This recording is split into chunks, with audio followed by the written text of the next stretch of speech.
Alors, les compagnies des Armoires Pleines, c'est une compagnie qui est basée en Île-de-France, qui, depuis sa création, essaye de mélanger des disciplines et de faire avancer en fait chaque proposition artistique avec différents médias et en même temps. Donc, on a commencé surtout avec une association du théâtre et des arts plastiques.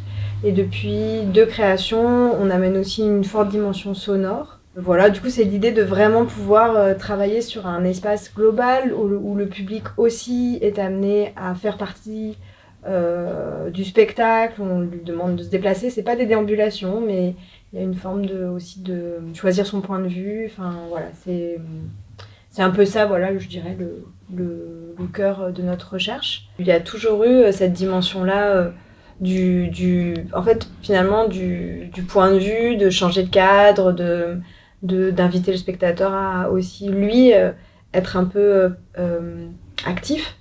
Et voilà, et pas s'asseoir sur un fauteuil. Ouais, ça nous plaît bien qu'il n'y ait pas de convocation sur un fauteuil ou une assise précise qui est visible, mais que ce soit plutôt avec les outils de mise en scène, avec le jeu, avec le dispositif qui soit invité à se dire qu'il peut se déplacer de telle ou telle manière et que ce soit ça qui fasse qu'il découvre le spectacle.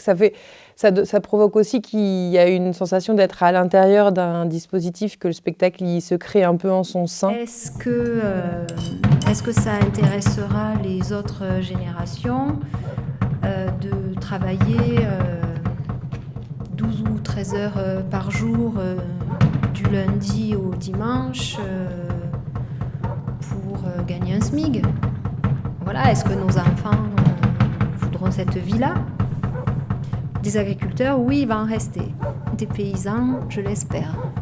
Rotophile, c'est notre prochain spectacle et ça parle de la question agricole. Moi, je suis fille d'agriculteurs et d'agricultrices et j'ai pu observer dans mon enfance et même dans ma vie d'adulte un lien un peu privilégié du coup de mes parents à leur terre, et c'est quelque chose dont j'avais cœur à partager, à parler, parce que je trouve que on en parle beaucoup, mais qu'on parle peu des humains et qui sont derrière, et des hommes et des femmes qui font ce métier. Donc en fait, à la toute origine, on a commencé à aller rencontrer des gens, à aller faire pas mal de témoignages auprès de différents types d'agriculture, dans différentes régions de France, donc à rencontrer des gens plus jeunes, très jeunes, des gens à la retraite, des gens qui ont fait le choix d'être sur une toute petite ferme, d'autres qui ont au contraire des très grandes exploitations. Et voilà, donc on a un peu amassé tout ce matériau sonore. Ça a commencé en 2019, donc ça fait quand même déjà presque 3 ans. Et donc il y avait quand même l'envie de pouvoir entraîner le public dans une fiction. Après, c'est un sujet qui est tellement immense et gigantesque qu'on a mis du temps à savoir par où on allait rentrer, par quel chemin on allait pouvoir emmener le public dans notre histoire. De cette espèce de paradoxe de se dire, ok, la population augmente, les agriculteurs et agricultrices diminuent. Quel est le point vraiment qui pourrait canaliser notre histoire? Donc on est parti sur des questions de transmission. C'est-à-dire qu'aujourd'hui, il y a beaucoup de fermes où il n'y a pas de repreneurs ou pas de repreneuses, ou des contextes familiaux où les enfants ne veulent pas reprendre, et pourquoi et comment. Bref, du coup, on a commencé à créer l'histoire d'un personnage qui s'appelle Anaïs, et qui, elle, est issue du monde agricole, qui n'avait jamais prévu de reprendre quoi que ce soit. Ça devait plutôt être son frère qui reprenait, sauf que son grand frère ne rentrera pas. Et du coup, ce personnage va nous embarquer un peu dans tout son cheminement. On suit ce personnage, mais ce personnage, il est accompagné de plein de voix qui viennent comme si c'était des gens qui lui parlaient, qui lui donnaient son avis et qui l'aident à cheminer. Elle est aussi accompagnée d'une scénographe qui recrée un peu le cadre de son histoire en direct, du coup dans une scénographie plutôt performée. L'espace, il est nu au départ et c'est vraiment quelque chose qui évolue, qui apparaît, qui disparaît, qui se transforme. Et il y a aussi un musicien qui est là, qui l'accompagne. Et on aime bien dire que c'est un peu son tambour battant, comme si la batterie, elle était comme un peu ses émotions.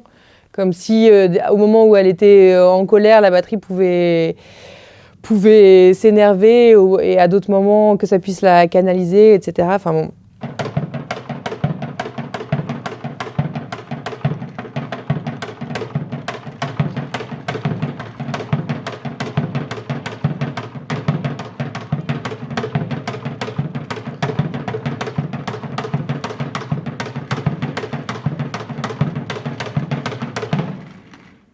L'écriture, elle est vraiment au plateau, c'est-à-dire que Aude, elle arrive avec des idées de mise en scène, elle arrive avec un texte qu'elle a écrit, mais on a des images, on a l'élément batterie, on a les témoignages avec tout un tas de paroles qui sont dites par les agriculteurs et les agricultrices, et après c'est une composition, c'est vraiment une orchestration au plateau, donc finalement il va y avoir peut-être des orientations des fois pour la musique, où il faudrait que ça colle à cette émotion-là, mais il y a un vrai travail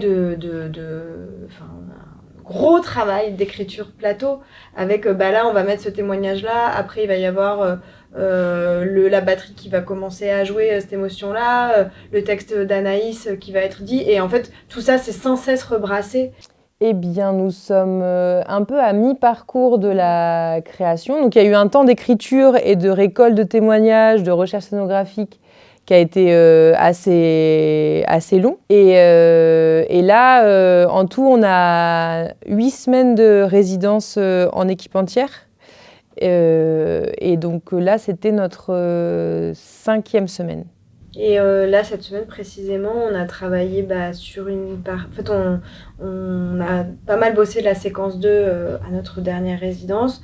On a travaillé à amplifier cette séquence 2 d'un point de vue sonore. Et on a aussi un petit peu avancé sur des aspects de la construction, puisqu'on a pu tester aussi des modules qui nous avaient été fabriqués au mois de janvier pour notre résidence dans le sud en début février. Et du coup, là, le constructeur est venu aussi pour nous apporter un peu des petites modifications, enfin en tout cas pour revoir l'objet aussi à certains endroits, parce qu'on a eu un peu de casse. Enfin voilà, du coup c'est le moment un peu de... On a des objets qui fonctionnent, il faut les rendre encore plus solides et manipulables. Donc voilà, je dirais que sur cette semaine-là, qui est passée extrêmement vite d'ailleurs, c'était ça qui a été plutôt travaillé.